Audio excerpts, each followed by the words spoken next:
Live Fit Podcast, episode 77, Weight Loss and Redlining with Dr. Will Harden. Management of weight comes down to management of insulin releases. And it works like this. And when insulin contacts that landing site, that receptor, it makes the cell kind of like turn on and activate its uptake and burning of sugar. Why many people accept that from 50 or 60 on, they slowly whittle away in terms of health. That's unacceptable. I submit to you that your health should go just like a candle, right? When a candle burns out, it's just as bright the 10 seconds before it goes as it was when it was fresh and young. I like aging. I like that imagery of aging. Welcome to the Live Fit Podcast with Glenn Johnson, your resource for all things that contribute to good health. You will hear expert advice and interviews with leading authorities on fitness, food, fat loss, mindset, and the mind-body connection. You will find show notes, articles, and health programs at livefitpodcast.com. Yes, it is time once again for the Live Fit Podcast. I'm your host, Glenn Johnson. This is episode 77 and the 11th in the Wednesdays with Will series. Today, Dr. Harden is going to discuss weight loss. Yay! He's not going to discuss calories in versus calories out or superior exercise techniques or even the perfect diet for you. He is going to discuss a certain hormone that is released which prevents weight loss. That's right, it will actually prevent you from burning fat. It'll also cause you to store fat. But having this knowledge can help you lose weight or gain fat if that's something that you want to do. If you want to take up sumo wrestling or you want to be a linebacker, offensive lineman, any of those things, either way, you can use this knowledge to balance or manage your weight. He's also going to answer a listener question which has been plaguing me for years. I call this redlining. I don't know what the official name is, but have you ever felt sick when exerting yourself really hard, maybe running around a track as fast as you can, you wanted to vomit or maybe did vomit? Have you ever felt dizzy or lightheaded and you just had to stop and you had no energy? I've seen this a number of times with my clients. I've seen this with other people exercising, really high intensity type stuff. I've experienced it myself where I wanted to puke. Even for hours, I felt like this on really long, hard bike races. What causes it? What is it? Dr. Harden's going to discuss that in the listener question. So let's get right into it. Okay, so we're going to have a little discussion about weight management and how I address it with patients who present to my office, presumably with, let's say, chronic low back pain, and they happen to be overweight by 50 or 100 or 200 pounds. That I will start by saying there's something we need to speak to that's very important. And it's not just important to your back, it's important to your long-term health picture, your longevity, your susceptibility to disease, and that's your weight. Because being excessively overweight definitely makes one prone to increased incidence of cardiovascular disease, increased incidence of diabetes, and there are just huge implications to the weight-bearing joints when they're bearing 100 extra pounds or even 50 extra pounds. And most people who lose 15 to 20 pounds can feel a difference on their joints, whether it's low back or knees. So obviously I could tell you, well, if you're overweight, you got to exercise more. And yes, that's true. And yes, there is wisdom and truth to the idea that more calories burned than consumed will result in net weight loss. But I think I'll defer to you, Glenn, to address what's an appropriate way to exercise in terms of your regimen if you want to lose weight. But here's what I tell people, that management of weight comes down to management of insulin releases. And it works like this. When you eat, the food is digested, and as it absorbs, your blood sugar begins to come up. your blood sugar should always remain within a certain range of, let's say, between, maybe as low as 70 or 75 when you wake up in the morning. In other words, you're fasting for 8 to 12 hours, to as high as 135 or 140 an hour after eating. But if we did an average blood sugar when you had not eaten in hours, we should see that it's somewhere around 95, maybe 100. So when you eat, your blood sugar begins to go up, and it goes to 100 and 105 and 110 and 115. And then your brain says, that blood sugar is coming up. Let's do something to commence to control it. Let's release some insulin. So you release insulin, and what insulin does is it makes cells, all of which have receptors for insulin. In other words, landing sites that recognize only one thing, insulin. And when insulin contacts that landing site, that receptor, it makes the cell kind of like turn on and activate its uptake and burning of sugar. So insulin makes you take up sugar and burn it more efficiently and more rapidly. But you can only do that so fast. After that, insulin will favor what's called glycogenesis, which means the making of glycogen. And glycogen is a long chain of sugars stored in your liver and a little bit in your muscles. But the truth is you can only store 1,500 to 2,000 calories worth of glycogen, which the chances are you've already done over the course of the last day or 2 or 3 or week, unless you've engaged in some really prolonged or fairly extensive physical exertion, like a 75-mile bike ride or a 4-hour or 8-hour hike, and then you will tap into glycogen to make blood sugar. But most people, by and large, are already maxed out in their glycogen storage. So the next way that insulin will lower your blood sugar is it will cause you to produce fat out of your blood sugar. But I got to back up and say, if you eat a diet that constantly is causing surges in your insulin, like for breakfast you have toast or cereal or pancakes or waffles, for a mid-morning snack you have a Snicker bar, for lunch you get a burger and fries, for an afternoon snack you have a bag of Doritos. I'm speaking to the typical American diet, aren't I? And then for dinner you decide to get healthy, so you have halibut and a salad and then garlic bread.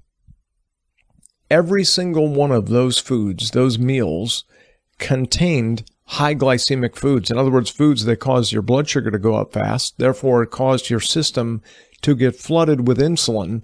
And if you constantly and repetitively flood your system with insulin from that type of diet, plus soda, plus sweetened coffee, plus juice, you eventually start learning to ignore insulin, and the cell receptors stop responding to it.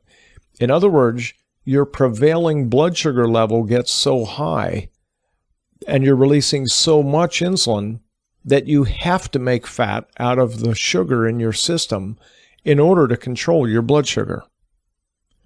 So the goal of losing weight is to pay heed to how foods are affecting insulin response. So the goal would be to eat a breakfast, a mid-morning snack, a lunch, an afternoon snack, and a dinner, and maybe even an evening snack that never causes a surge in blood sugar and therefore a surge in insulin release. In other words, you want to eat what are called low glycemic foods. So an ideal example would be for breakfast, 3 scrambled eggs, maybe even have a little sprinkled cheese on it. If you're still hungry, have half an apple, and if you want, dip it in almond butter. For a mid-morning snack, 2 or 3 hours later, because remember, 2 or 3 hours later, the blood sugar is starting to come down. We're trying to regulate and keep steady that blood sugar in that 75 to 100 if you're fasting, and 75 to maybe temporarily as much as 120 after eating. So for a mid-morning snack, maybe finish the other half of the apple dipped in peanut butter or with a slice of cheese. For lunch, a big chicken Caesar salad, but pitch the croutons because those are a bread, they're high glycemic, they're going to contribute to a more rapid elevation of blood sugar, therefore release of insulin. Afternoon snack, handful of mixed nuts, handful of almonds, salami rolled around cream cheese even. This is still a really low glycemic food. Is that the healthiest choice? No, but it's low glycemic. I'm making a point. For dinner, halibut, steamed or roasted veggies, and a big salad. An evening snack, half a handful of macadamia nuts with a small amount of a little sliver of dark chocolate if you want. Dark chocolate is much lower glycemic than milk chocolate, lower in sugar. Notice, no juices, no pops, no fasting, no starvation. You're eating 5 times a day, but it's foods that will not cause a surge in blood sugar and therefore insulin. When people eat this way, they almost always report that within 2 weeks, they've lost between 5 and 8 pounds, but they feel like they're pigging out all day long. So the list of foods that I suggest people avoid if they're trying to manage blood sugar, control blood sugar, prevent diabetes because of a family history, or to lose weight, is avoid breads, pastas, cereals, and of course, cookies, candies, and sweets, but also potato-based foods, corn-based foods, white rice, juices, all sodas, including diet sodas. And those who eat this way almost always report dramatic changes, and not just in weight. Most people will say, 1, I don't crave sweets anymore after about 7 to 10 days of eating like this. In fact, what they report is when they eat for a week or week and a half like this, when they do eat sweets, they really feel horrible. They'll say a half hour later, I was exhausted. I was so tired. I had to nap, or I had to have coffee, or I was craving an hour later a Snicker bar. Well, that makes total physiological sense. If your blood sugar shoots up, you release a lot of insulin. In fact, you overshoot. You release so much insulin that your blood sugar plummets.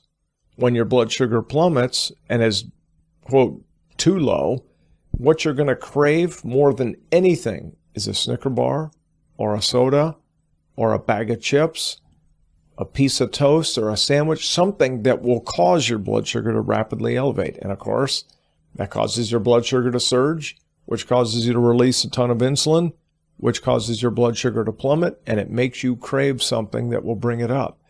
And when you eat that way, you are distinctly prone to the development of type 2 diabetes and to obesity or weight gain. And it's really one of the most common health challenges that I see. I think that all makes sense. So I have a couple of comments I'd like to make, Will. I didn't want to interrupt you, but when you were naming off the foods that a person should not eat, yes, I'm hearing that person you're telling say in response, well, what's left? Those are all my favorite foods. You would not believe how frequently, when I'm describing the list, literally patients say, you just described my exact diet. And particularly patients who are over 50 pounds overweight. They nearly unanimously state, that's primarily my diet right there.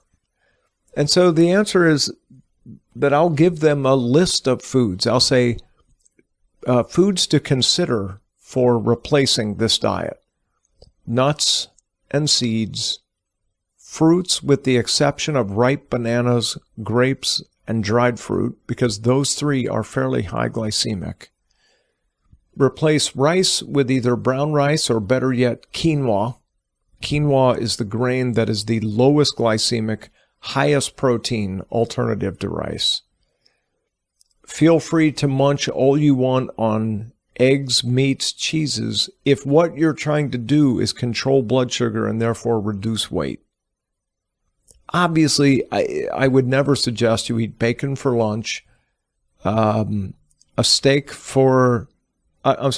for breakfast, ham for lunch, and a burger not on a bun for dinner. And feel free to eat steak whenever you want, munch on cheese throughout the day. No, there's a lot of reasons why we know that is not an ideal diet. But eggs are very low in fat. They are not likely to cause any elevation of cholesterol, no matter what you might have read in the past. Those who eat lots of them will typically report no change in blood cholesterol levels over time. Almonds and mixed nuts are ideal for on-the-go food in the car or between meals. Apples are certainly handy. You can dip them in almond butter or peanut butter to spruce them up. And the truth is, when you avoid high glycemic foods for a couple weeks, these other foods taste really good. Slicing a large quantity of veggies and then maybe even making a homemade hummus that you keep in Tupperware is actually a really easy food once you get past the initial preparation. Right? It's great on-the-go food. Veggies dipped in homemade hummus. It's delicious. And after you eat that way for a week or two while avoiding high glycemic foods, you start realizing, wow, vegetables are surprisingly tasty. Also surprisingly filling. They don't seem to be filling at first, but after you've eaten them for a while and just become used to not getting that huge carb load, that glycemic load in your bloodstream, then vegetables do become more satisfying. Absolutely so true. And especially if you're combining it with something like a really nutritionally dense food like hummus. What if you don't like hummus? Then you're out of luck. Well, your alternatives would be some veggies like celery and carrots are really good dipped in almond butter or peanut butter. Veggies mixed with thin sliced cheese. Delicious. It's a great combination.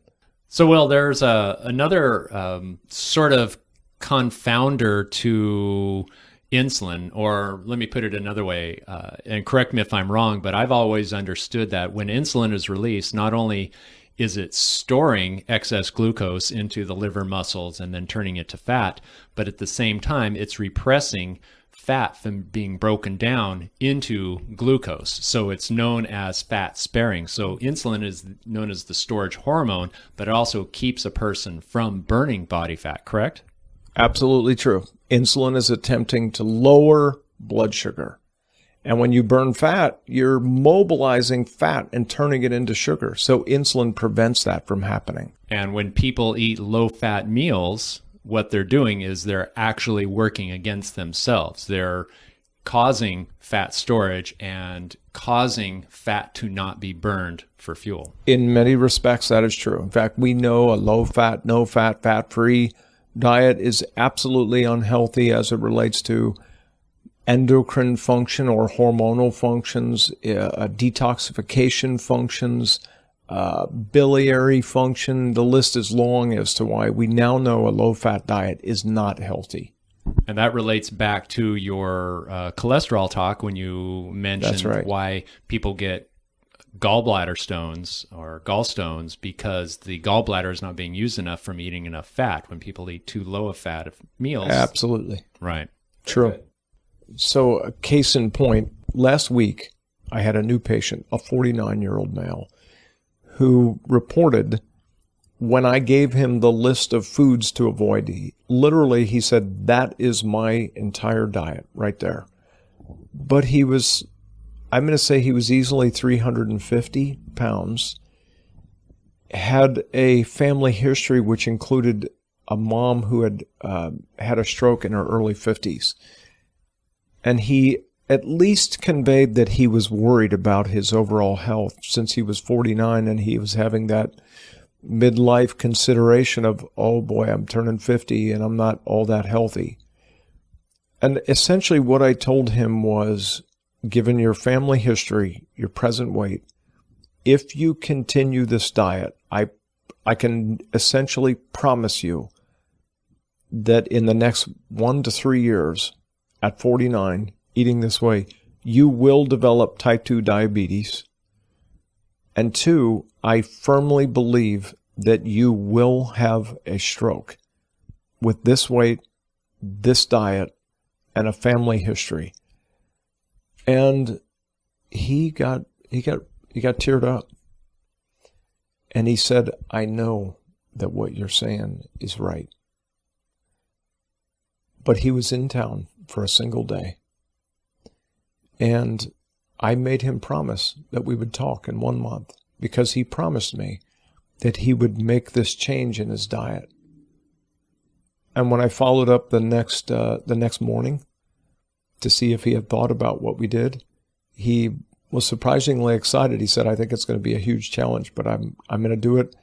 And from his hotel room, he said he called his wife, and she agreed she'd join him in this because she was having apparently the same struggles, which is really common, which really speaks also to the value of having a partner in arms in the course of making a really radical change in lifestyle, like an entire dietary revamp. When we do cleanses, for example, on a patient, I always strongly advise that the partner or spouse joins them so that 2 people in the same household are not for 9 days or 10 days eating completely differently. And maybe more importantly, so that the spouse who isn't cleansing is not constantly tempting and teasing the one who feels like they're so deprived for 9 days. But I think my real point in elaborating on that is that scenario of people eating a diet that's comprised of things that are really high glycemic, that are at the root of half or more of their health challenges, is extremely common. And I am certain that in a month he's going to tell me his energy is higher, he feels better about himself, he feels better about the future, he's far less anxious and worried, and that he's lost somewhere around 15 to 18 or 20 pounds. And in the end, what do we want? We want him to be healthy and happy, and he's going to be moving in that direction. I'm certain of it, provided he can keep in mind all the basic construct of everything that led up to this decision on his part, which is a high glycemic diet is slowly killing people, literally slowly killing people, so that by the time they hit 60, what I like to think is that when I'm 60, I'm going to go, no, I feel great. I went for a great bike ride yesterday. Tomorrow I got a super hike planned. Not what most Americans tend to accept, which is, no, I don't hike anymore. For God's sake, I'm 60. I don't do that kind of thing anymore, not with my knees and my back and my weight and my energy levels. And it's on and on, all the reasons why many people accept that from 50 or 60 on, they slowly whittle away in terms of health. That's unacceptable. I submit to you that your health should go just like a candle, right? When a candle burns out, it's just as bright the 10 seconds before it goes as it was when it was fresh and young.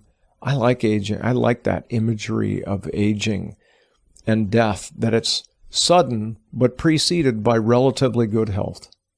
Yeah, I want to live a long life.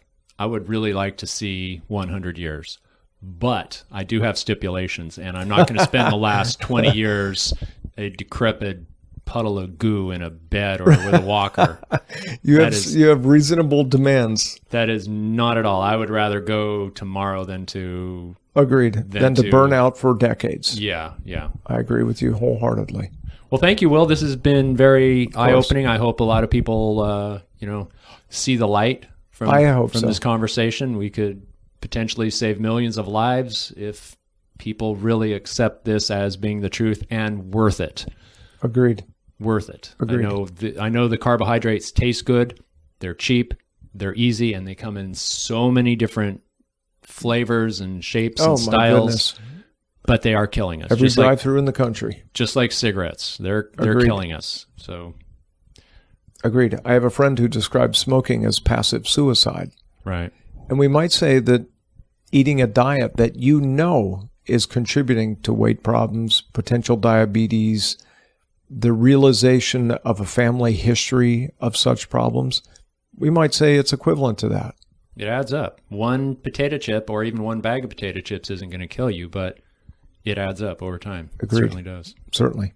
Okay, Will, I have a listener question here, and it's actually from one of my personal training clients, Jim, and myself. I've been trying to answer this question for him for years, and I just had the same experience. I was running some stairs, and about a minute of high exertion up these stairs, I felt dizzy, queasy. After doing the stairs several times, I felt like I was going to throw up and had no energy and just wanted to just collapse. And the same with my client when he overexerts with any sort of activity, whether it's a resistance or a cardio or sprinting, he tends to feel sick and he's pretty much out for the rest of the workout. What do you think is causing this?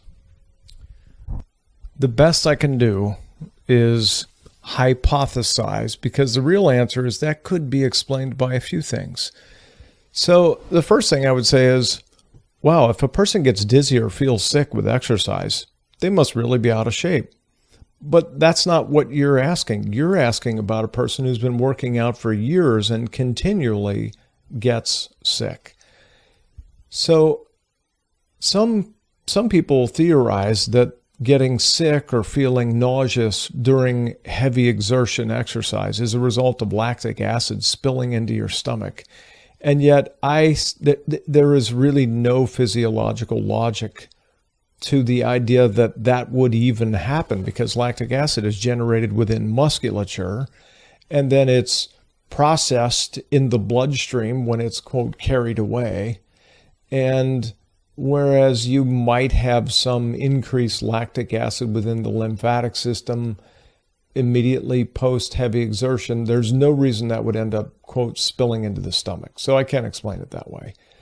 I might postulate that the overexertion of the diaphragm, which pushes down your breathing muscle, that pushes down into the abdomen, might force some stress on the GI organs, especially upper GI, because the stomach is immediately below the diaphragm. So that could definitely induce some stomach upset and maybe even force a mild degree of vomiting if you really heavily exerted.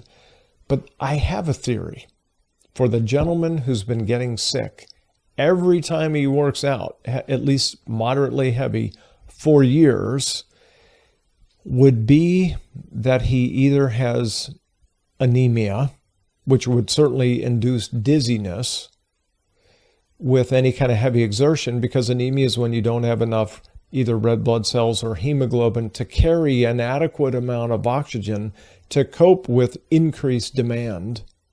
And therefore it makes you dizzy because now you're not getting enough oxygen to the brain.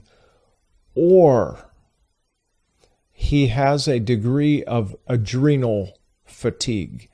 Whenever you incur any increased stress, for example, in the case of exposure to sudden really cold temperature, for example, if you did hot cold baths, when you step into that cold water, it induces a major adrenal burst. That is a release of adrenaline, and that makes you stronger. So under heavy exercise, even moderate exercise, you're incurring additional adrenal stress.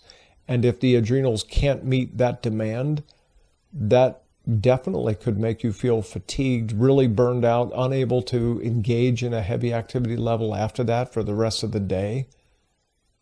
And if that were true, then the use of certain nutritional compounds can make the adrenals feel better. In fact, I submit to you that a high proportion of people suffer from daily adrenal fatigue, manifesting as tiredness, regardless of the amount of sleep they get, always feeling like you need more sleep.